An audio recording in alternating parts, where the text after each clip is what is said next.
Hello guys, so good evening. Ito meron tayo ditong Acer laptop. So yung problema nito, ang bagal talaga mag-load, So napakabagal niya mag-load. So paano ba siya pabilisin? Ganito lang yung gagawin natin. Yan.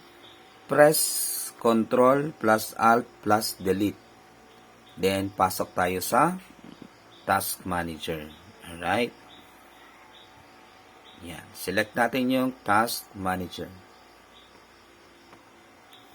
And that's it. So from Task Manager, click natin yung Startup tab. Alright, ayan. Center nga natin. Ayan. Kita ba? Palakihin natin. That's it. Oops, masyado na siya malaki. Sige. I-akyat na lang natin para makita natin yung ano. Right, so yan, kung manonotice natin, kita naman natin, di ba? Lahat siya naka-enabled. So, ibig sabihin, upon starting up, pag open ng laptop, so palagi yan nangyayari, ito yung unang mga nagbo-boot, So, unang nag-open yan. So, ito not measured. So, i-disable mo siya. Especially itong mga naka-high na to, yung Epson, copy 1, copy 2, monitor, Epson monitor, i-disabled mo yan guys. Lahat yan i-disabled nyo. Ang pinakang purpose lang naman ito, upon starting up, nagbo-boot sila. Kumbaga, gumagana na sila. Sila yung unang, tawag natin dyan, sila yung program na unang nag-o-open, then, bago ka bago mo magamit yung laptop. So lahat yan dapat naka-disabled. Kasi yan, imagine niyo lahat yan high quality naka-high yung niya is high. So kumpara doon sa non, So yan, disable natin yan lahat kahit pa yan Windows Security Notification Defender i-disable natin yan, Kahit pa antivirus disable natin yan kasi nagra-run naman yan Once na nag-insert tayo ng flash drive, nagra-run naman yan. So, dapat naka-disable dyan dito. Yan, kapag nag-restart tayo, mabilis na yung takbo niyan. Or, mabilis na siya mag-load. Yan. Diba? Bumilis-bilis. Open nga natin tong folder na to. Yan, diba? Ang bilis na, mabilis na. Isa yon sa problema kung bakit mabagal yung startup. Startup, ibig sabihin pag-boot up ng laptop. So, isa yon sa nagiging problema. Alright? Yan. Ano pa ba? Para mas mabilis. Siyempre, bawas kayo ng files. Tingnan nyo yung ito. Tingnan nyo yung drive. This PC. Then, ayan ang laki pa naman ng space niya. Ayan Ayan. So, laki pa din. Pero kung nakakulay pula na yan, so, yun. Ibig sabihin nun, punong-puno na siya. Pwede ka na magbawas. So, in this case, so, hindi pa naman siya punong-puno.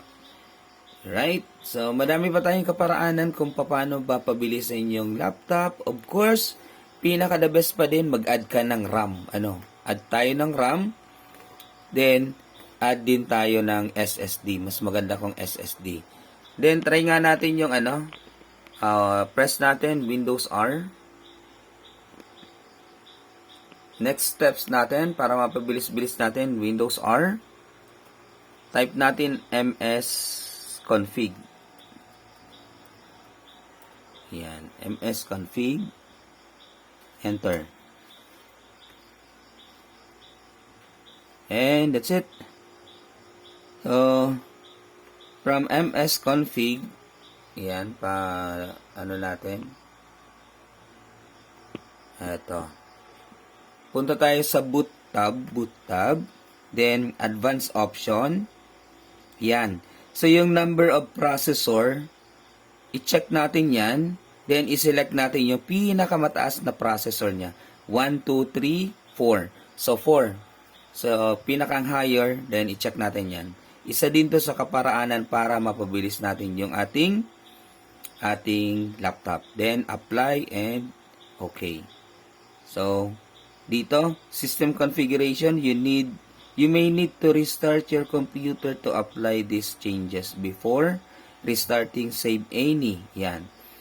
Of files, close all programs, then restart. Sige, restart natin. Tingnan natin kung mabilis ba siya mag-boot up na. Restart. Ayan. Let's see.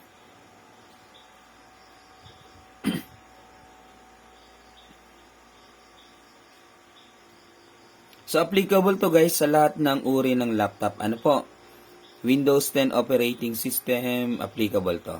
Try nyo na lang sa Windows 7 kung may gumagamit po ba ng Windows 7. Especially in Windows 11, ano? So, Windows 10, Windows 11, then yun. So, applicable to. Right? Yun nga, sabi ko nga, mas maganda pa din i-upgrade natin yung system, upgrade natin yung RAM, then i-upgrade natin yung hard disk drive niya kasi ito hard disk drive pa to. So, i-upgrade natin into SSD. Pinakang the best yun, as in talaga totally mabilis na yung ating laptop. Yung ginagawa natin, tinuturo natin ngayon, mga remedy lang yan para mapabilis din. Ano? Pero, combination of that four steps or method, then, mas bibilis pa yung laptop mo. Especially kung naka Windows 7 operating system yan, mabilis talaga yan. Ano? Kung naka SSD ka na, naka 16 GB ka na RAM, then naka SSD ka pa. So, I don't know. Siyempre, mabilis na yun. Bibilis at bibilis yung laptop mo. Ano? So, nangyayari kasi yung bumabagal because of the updates, and because hindi na makasabay yung laptop mo sa mga versions. Kaya yun. Kaya mas magandang i-upgrade mo siya into SSD, then add more RAM. Add more RAM. So, 16 GB, much better. Yan, so mabilis-bilis na siya compare yung kanina. As in, mabagal talaga.